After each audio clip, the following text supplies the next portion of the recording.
Well, hello and absolutely welcome to our ISE Fireside webinar today. We've got a great topic for you. Not all risks are equal and why context matters in cloud security. We're very grateful to have as our sponsor today is Orca Security.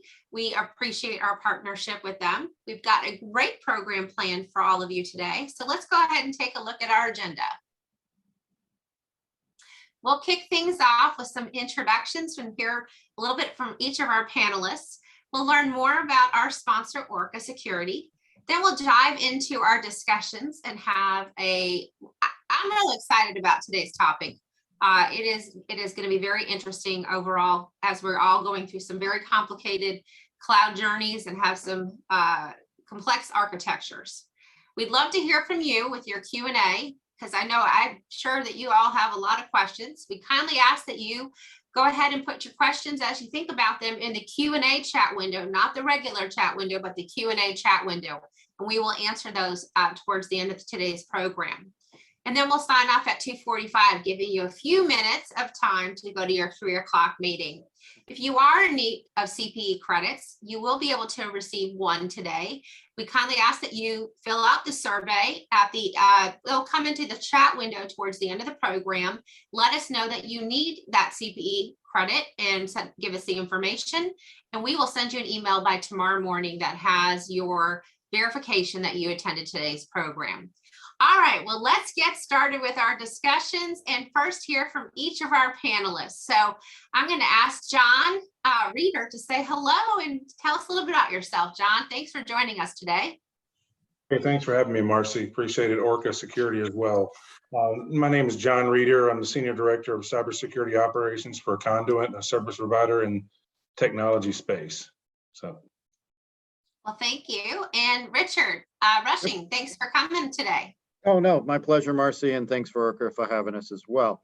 My name is Richard Rushing. I am Chief Security CISO for Motorola Mobility. I have a responsibility for our parent company, Lenovo, as well.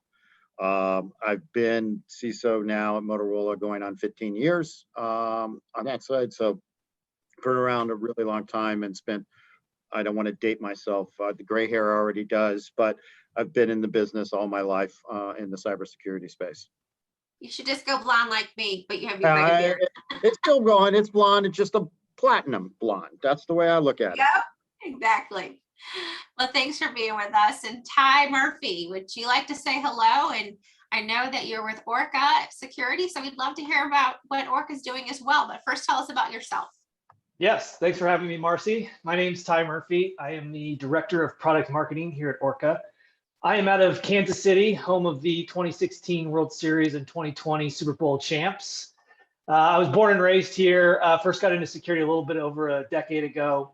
First started with a firewall management solution, then spent some time on the channel partner and consulting side before returning back to the security product side of things. Before Orca, I helped another cloud security startup go to market, which was recently acquired by a company called Firemon back of October of last year. Wanted to stay in cloud security, so I was looking for a new opportunity and to work with a leader in this space, which is when I kind of found Orca and joined in November of 2021. So I'm relatively new, but in Orca in cloud years, I'm an old veteran. So what I love most about the Orca product is its agentless approach to providing complete coverage and centralized context of your entire cloud estate. I believe it's revolutionizing, the way that we secure ourselves in the cloud. Before Orca, a lot of security teams have been told to identify and remove as many risks as possible in order to strengthen their security of their organization and prevent breaches. And now that I've kind of discovered Orca and learned what it's all about, we're really enabling security teams to operate more intelligently and effectively by kind of automating that correlating of risks throughout our own kind of unified data model, which provides security teams with comprehensive understanding of accessibility to potential business impact that could cause a larger risk to the business or organization that's lurking in their cloud estate. So we're kind of fixing the way you're prioritizing and remediating efforts in the cloud and giving security teams kind of a second wave of intelligence and means for prioritizing, which is allowing them to shift their focus back to actually remediating the risks that matter the most and making organizations more efficient and overall more secure. And to me, that's kind of what it's all about. Well, excellent. Thanks, Ty. And again, thanks to Orca Security for being our sponsor today. Let's go ahead and jump into our first topic. But I'm going to say, Ty, I'm in Atlanta. So we have the Atlanta Braves and we are the World Series champions. So baseball. You are. Congratulations. I didn't do anything to earn it. And Georgia also won football. So we had like a very good sporting year towards last year. So it's all good. I don't know if we can top that here in Atlanta again. We have the Falcons and they suck. So all right, well, let's jump in. We're not talking about football today, but we did actually do a webinar a couple months ago with all themed on football. So it was kind of fun. But anyway, let's talk about our first topic, which is alert fatigue, which is causing teams to really miss those critical issues out there. So I know that talk to CISOs every day like yourselves, and you're managing these cloud assets, and they're really challenging a lot of us because the maintenance costs are very attractive. We're reducing our infrastructure costs in theory, but we're also trying to free up our staff to participate and really embark on some higher value type of activities. So, I'm a business person by nature. That was what I own my own company, and I just want to think about how we can maximize value, right? Overall, but we're also cybersecurity professionals. So we want to make sure that we're focusing on cybersecurity and we're doing the very best that we can with what we have, and manage our productivity overall. So all this is just really easier said than done. We need a lot of tools and technologies in theory, but that doesn't always make it work. I mean, we need to be thinking about it from a perspective of being seamless in these very complicated cloud environments where there's an entire technology stack and the integration between them is minimal, to say it best. So this is really challenging. I mean, when we talk about cloud, and I kind of make a joke of this regularly, clouds are murky. And we're trying to secure a very murky place at the end of the day. So what we're seeing though is that 46% of these incidents are really automatically classified as critical, but really overall 1 to 5% is really the critical factor. So we're getting a lot of noise overall, and a lot of swirl going on, which is so frustrating, I know, for a lot of us out there in our staff, because they're chasing the squirrel, but the fox really is in the hen house, so to speak. So Richard, I'm going to direct this to you. Understanding risk context is absolutely critical. It really can be the most important thing between being effective on a security and alert fatigue.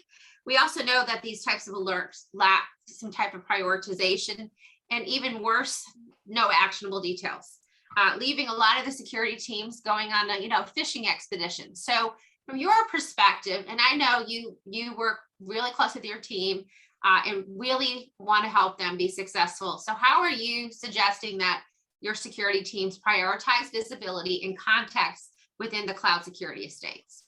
No, you bring up a good point, and you touched complexity, false positives, or just alert fatigue. All those things fall into the same bucket of like, which alert's going to kill me as part of a triage. And if you don't have that context of like, this is dangerous, anything else, and those complex environments, you may have a lot of things that are focused around an account, a device, things in the old way. And when you move to the cloud, you may not even have a server. You may have a service and maybe an API. All those things change dramatically of what people normally track down. And I think it's one of the big areas of focus, that giving somebody a false positive, or giving something that says, hey, go look at this. And to your point of a squirrel, people are like, oh, it's marked as a high priority or critical. You go look and it's not there. And or you don't even know where to start to look in those cases on that side of it. That's part of that. And I think it's the nature of what we've built.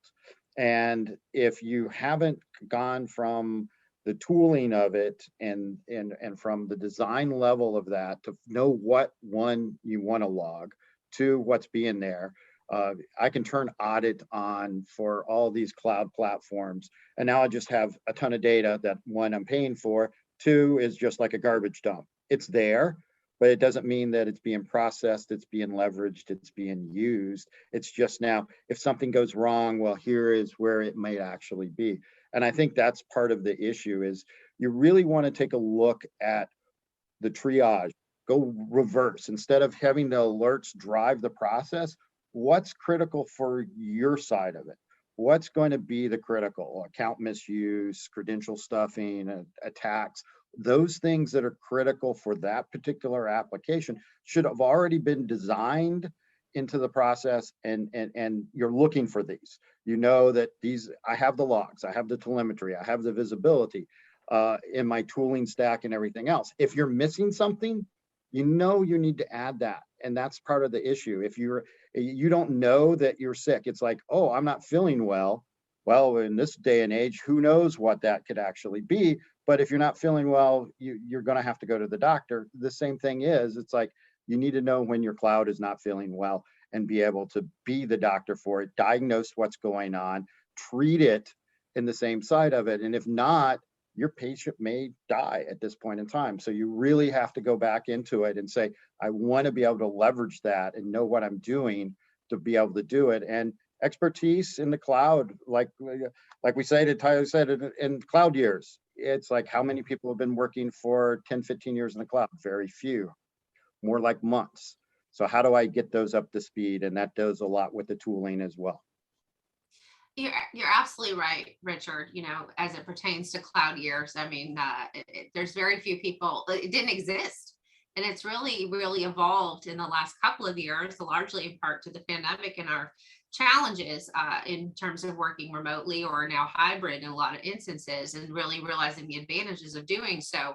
So John, so tell us a little bit how you think that these tools and technologies can be intelligently able to combine these data points from different layers in the technology stack and really highlight some of the critical security issues ahead of just sending these thousands and thousands of meaningless disconnected alerts. I mean, that's a ton of squirrels coming at you. And, you know, it's really an opportunity for these hackers to kind of be successful. And they have been, if you've seen in recent news. And garbage dump is a great term for it, Richard. I've heard data swamp as well, but I think the most important piece is really company strategy, right? Your leadership teams need to come together and decide, you know, how they're going to work together, from planning and building and running and the operational implementation of cloud environments, right?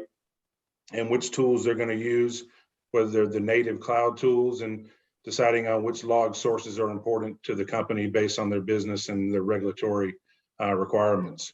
And taking those pieces from different protection platforms, whether it's your SIM or your server base or your EDR tools and such, and defining use cases and getting defined, you know, SOP, standard operating procedures across the teams, whether it's the level 3 engineering or someone like my team who's running security operations and monitoring the alerts, and deciding, you know, is your tool going to be a data lake, or is it going, you know, where you're just dumping millions of alerts into something, like you mentioned, meaninglessly, and everything has to be, you know, responded to, or is it going to be, you know, tuned properly and have, you know, based on some kind of historical data, and be able to tune that, you know, you mentioned earlier about 1 to 5% are truly critical, right? And get that tuning down so you know you can really find that malicious or anomalous behavior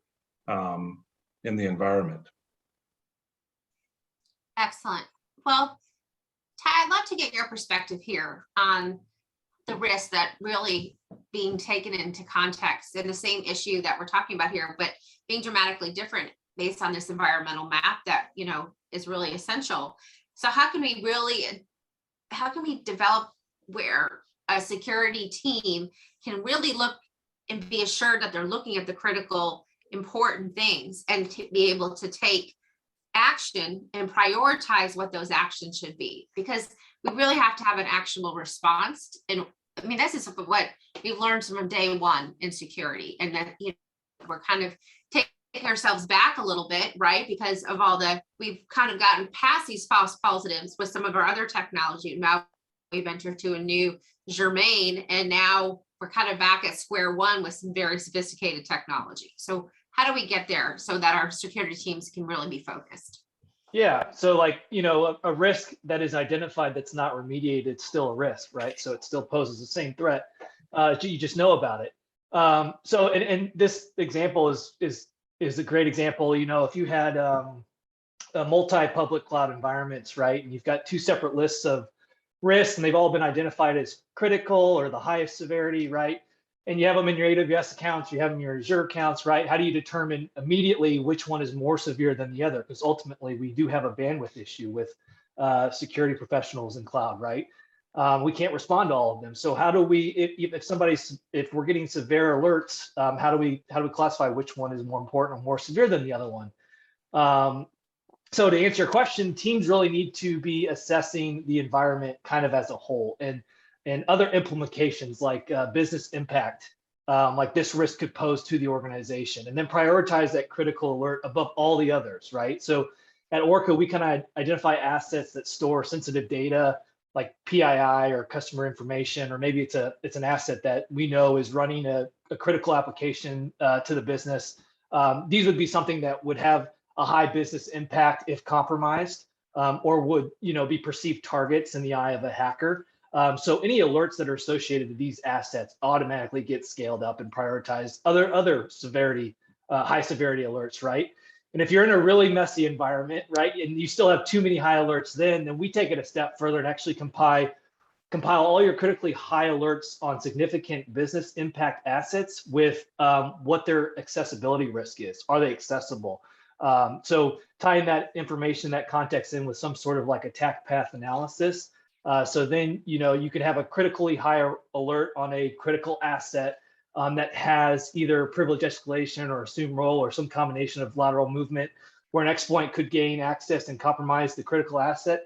That ends up being your true top alerts, right? It's very important to the business, and it shows that it has accessibility, which we need to kind of nip in the bud. So let's talk a little bit about the ambiguity of the cloud here, because that's a conclusion I'm kind of jumping to here from all of our commentary, because what we're hearing is cloud security breaches consistently make the headlines like you talked about, John. Have you heard lately? It's kind of, the breach report now is these type of things. So these breaches are often framed with vague explanations like a misconfigured database or mismanagement of an unnamed third party, or, it's just like, blame something and not tell you really why. So IDC kind of talks about it, that 98% of the companies experience cloud data breaches out there in the previous 18 months. And that's been up since 79% in 2020. So we've got to do some things more, and we can't just sort of kick the can down the road and hide behind the cloud, so to speak. So John, I'm going to take this question to you. From your perspective, what types of security vulnerabilities are we really seeing out there that an enterprise could have in their cloud estate? So, are they really severe? Are they major? Are they different what we've seen before? Is it in our traditional security environment? So can you kind of give us a perspective what to expect overall? Sure. As they're the same as on-prem outside the physical, right? So you have, the supplier is managing the physical aspect of it, and depending on what level of service you have with that cloud service, then it depends, if you're doing platform or SaaS or something else. But the key areas really are your applications, your platforms, your networks, right? And one of the critical risks around cloud today is just accessibility and speed to delivery, right? You can have a developer managing a firewall in a platform, and really, as I was mentioning earlier, it goes back to company strategy and technology leadership strategy and governance of that environment and teams, and how you're actually implementing and enforcing policy based on permissions of users and such. And you can obviously clearly scan more, and it will impact your environments depending on when you scan. In the middle of the day is probably a bad time to be scanning, right? And depending on your type of business. So you want to have some kind of scan window that's after hours and to take some of the load off the systems. But one of the key aspects of running those scans, once you determine those vulnerabilities, who owns them, right? Which part of the company owns the remediation, because ultimately that's going to be your solution. Scanning is just identifying the vulnerabilities. So you're going to want to know who owns the systems, what part of the stack is going to be owning those, whether it's the business unit running the application or your technology teams that are running the platforms or networks. So Ty, John brought up these scanning systems. So we know that these popular security scanners that were really designed for the pre-cloud era. I mean, that's the reality of them. So the deployments really are scanning these machines separately, and therefore really kind of lack some of the ability to detect and analyze and alert users, especially in these when you have multiple machines at play. So on the other hand, you're looking at one spot, but you're not looking at anything holistically overall, which again, it goes back to the complex cloud estates, because you might be running one platform over here, you might be with Azure over here, you might be AWS over here, and there's no interoperability for the most part between them. So you really, might be, again, kind of dealing with different things, but could be dealing with similar things. There could be a pattern over here that you don't know about over here. So how can we really find and secure our assets when we're running in these public clouds? Yeah, so I think what we're kind of talking about is the gap between like traditional scanners for like VMs, containers, serverless that starts up in the cloud, and then also like configuration management solutions like CSPMs and stuff like that. Each one of them are providing their own set of visibility and insight into the cloud, but limited in some capacity with no overlap, and even perhaps some gaps in coverage and capabilities. So at Orca, we kind of define these as data, as like planes, and we divide them into two planes, like a data. Can you guys hear me now? You can hear me. Resolved. Issue fixed. Sorry, I don't know what happened to y'all. That I apologize for everybody at home. The love of Zoom. That was so weird. Ty, you turned your earphones and my microphone. I don't know what happened. That's the first time I've had that happen. Damn Same here. beauty of the cloud, right? That's right. Okay. All right. Well, Ty, you were sort of talking about the traditional scanners really not being able to correlate the information, like in the, in a little bit, not a product pitch, but a little bit, how Orca kind of addresses this. Yeah, I'll shorten it up just to get us back on time. But yeah, the traditional scanners, they have their struggles with deploying agents, right? And they provide, certain visibility, and even agents are tough to maintain. And, what we've seen in Orca, right, is that not everybody puts agents and scanners everywhere because they are kind of costly and they're hard to troubleshoot, update and stuff like that. So at Orca, we kind of provide a visibility on both the data plane, which are the workloads, and what also we call the control plane with configurations, without requiring or installing like agents and scanners. So we accomplish this by our technology that, we refer to as side scanning, which really collects the data with like a read access only from the workload, runtime, block storage, and also retrieves the cloud configuration metadata via APIs. And so by collecting all of this kind of cloud data and combining it into like a central repository, which we call our unified data model, Orca is able to understand the connection between these different assets and allows Orca to begin to build that context that's necessary to truly understand the cloud environment in its entirety, right? Since we're continuously collecting and combining this data, we provide near real time, every 24 hours, full visibility of any asset that was currently in the cloud estate or recently added and then discovered by us, whether it's running or not. So that's one of the other disadvantages of those kind of scanners and agents. They need a machine to run on, and if it's not running, then the agent's not running either. So it doesn't provide much value in terms of identifying newly added assets. You usually have to know about it before you go and install that scanner. So Richard, companies like so many companies out there are really embracing the cloud. It just, again, makes sense, for many reasons. So how are you seeing your colleagues out there really keeping up with the security and the visibility of complex and ever expanding cloud estates out there? No, I think it's an interesting area because there is a maturity curve on the cloud. The problem is that maturity curve is like a hockey stick.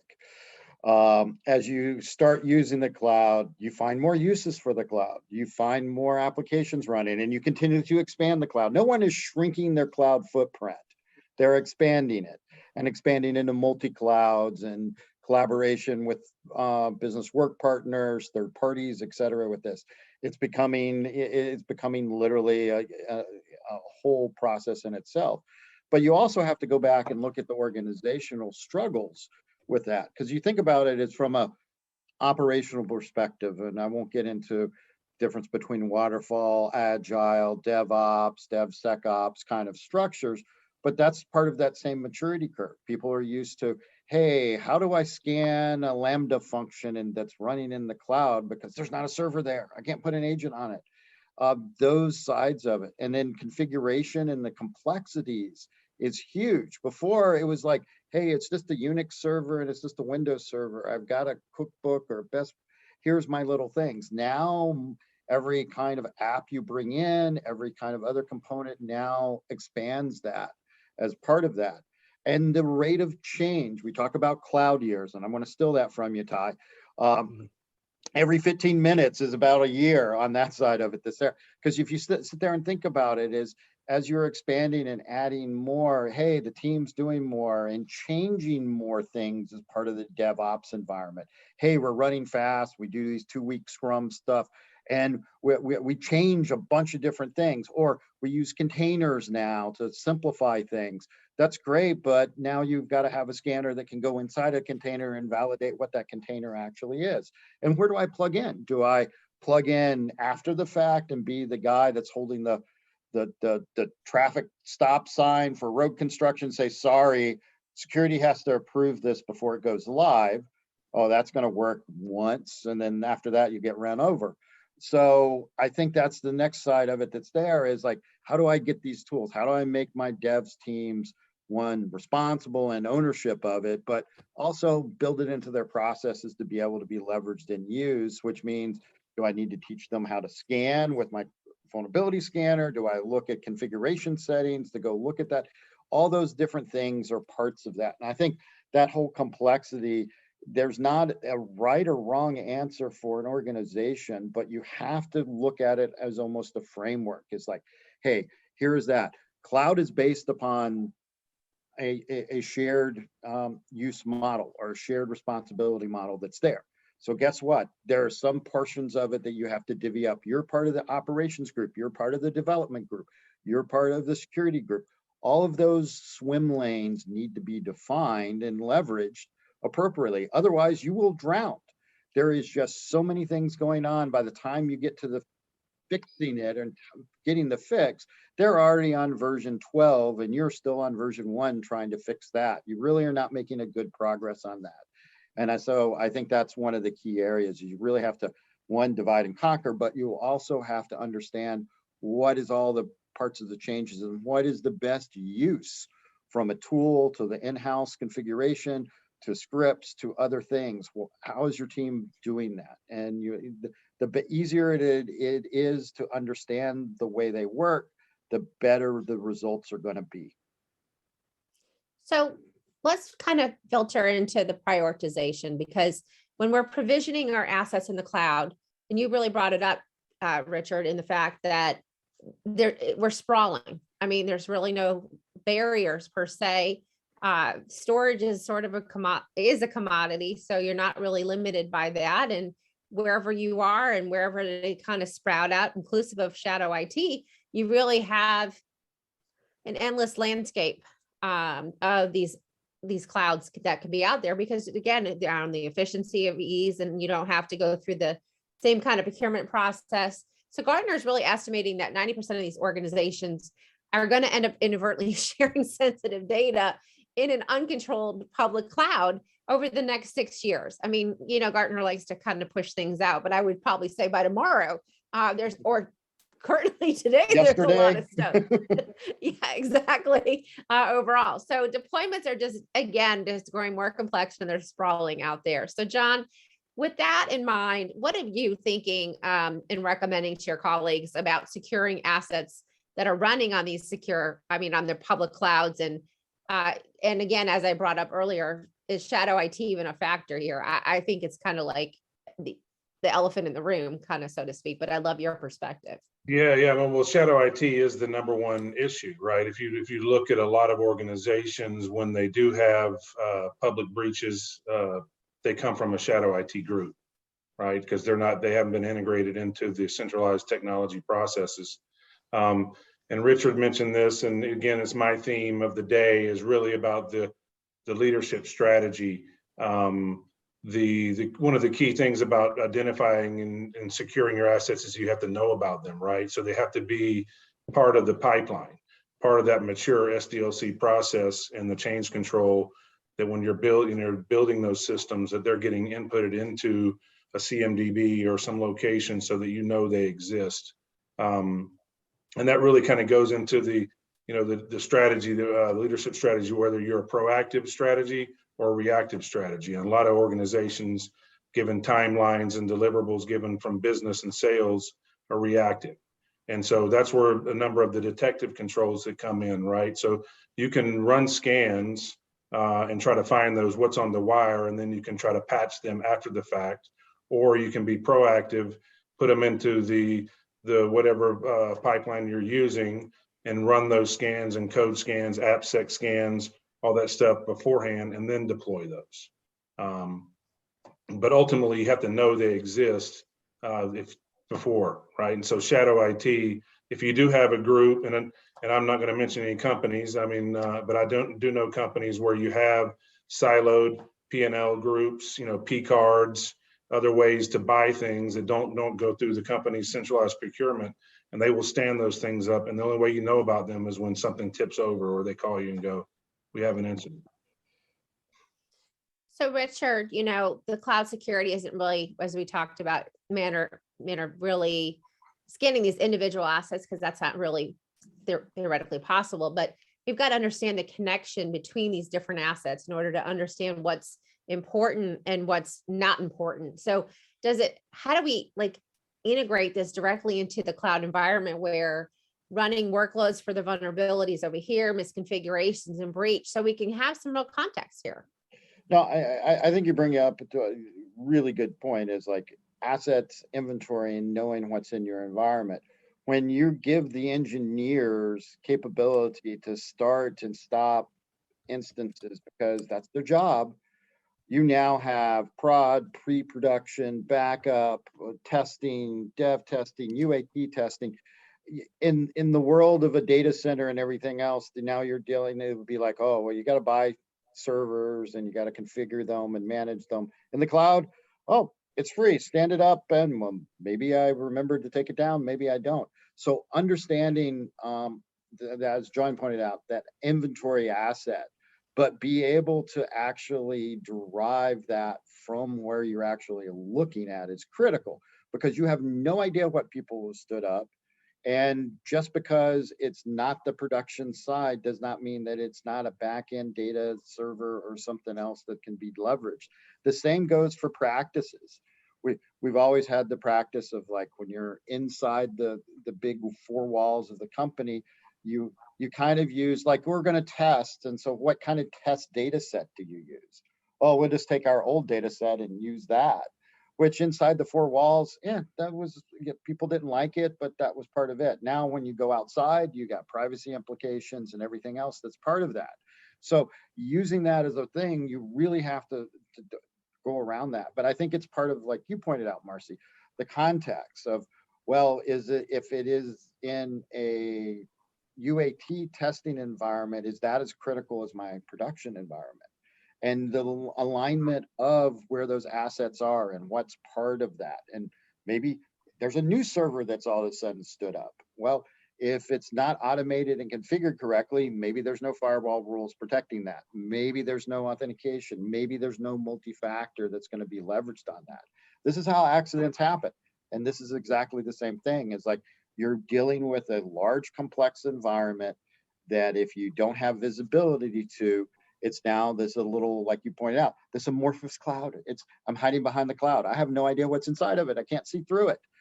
And that's part of the issue, that unless you're taking and being proactive about what's on the inside, and now I can start thinking about pulling back alarms and vulnerabilities, and then how do I dispatch that and correct those on a regular basis? If I don't have that visibility to begin, no matter what my vulnerabilities are, I don't know where to go and who's responsible for it. The same thing goes for alerts and fatigue, and the same thing goes for incidences when they occur. You really have to start at the base of it as identification, ownership, who's responsible for it, and be able to derive what that looks like. And if you're not doing it in real time or as close to real time as possible, these things will creep up on you, and you'll end up with something really bad happening. So Ty, sort of for our main takeaway today, before we jump into the Q&A, and as our cloud journeys really are advancing, what sort of guiding principles can we share with our audience about to make sure that they're really focusing on these critical alerts, can do so, that they're properly prioritized, and we're just taking into consideration the severity of them, the accessibility, and just these business impact of these identified risks. So can we do that, overall? Well, yes, of course, Marcy. I think there's a way we can do it because Orca's doing it today. But no, there is. I'll be the first to tell you that it's not only possible, but I think it's going to be required for security to succeed in the cloud, right? And I think the way we achieve this is very similar to kind of Richard's response to centralizing, the payment stream for IT purchases. Same way you got to do for gaining context and alerts to risk. We got to centralize it. And if we don't, we run two different challenges we're going to run into, right? We're going to be giving false representations of severity because our risk and our alert might be more severe in our siloed, viewpoint or technology that's producing that alert, but it doesn't mean that it's as severe to the grand scheme of things in the bigger cloud picture from which security operates. And because this, it could also lead security teams down to lose a lot of trust with tools like ourselves or other security tools, right? Not being able to rely just on severity only prioritization and kind of devaluing that whole prioritization. So they're needing a way to provide security with a holistic viewpoint and provide the context and the story around this alert is critical. And like I said, at Orca, we're doing that by by explaining the potential business impact that this alert has. And so I was just going to tell that there was a relatively non-famous security engineer that once told me, you send me 500 critical alerts in a day and I'll solve none of them, right? But send me 5 and I will remediate all 5. And so his whole point here is if you send me 500 critical alerts, I'm just going to get overwhelmed and spend most of my day trying to find out the 5 that are most critical that I can respond to, that have the greatest impact in exchange for my time spent remediating. And then ultimately, he's going to end up spending, that time not finding those 5 most critical and actually getting none of them done.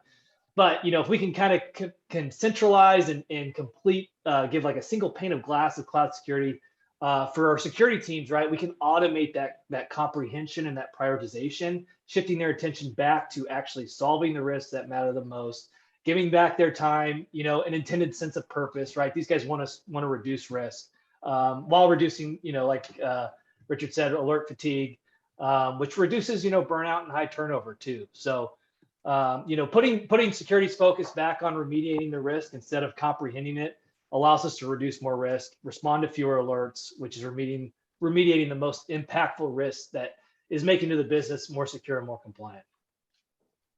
Well, gentlemen, thank you so much for sharing your insights today.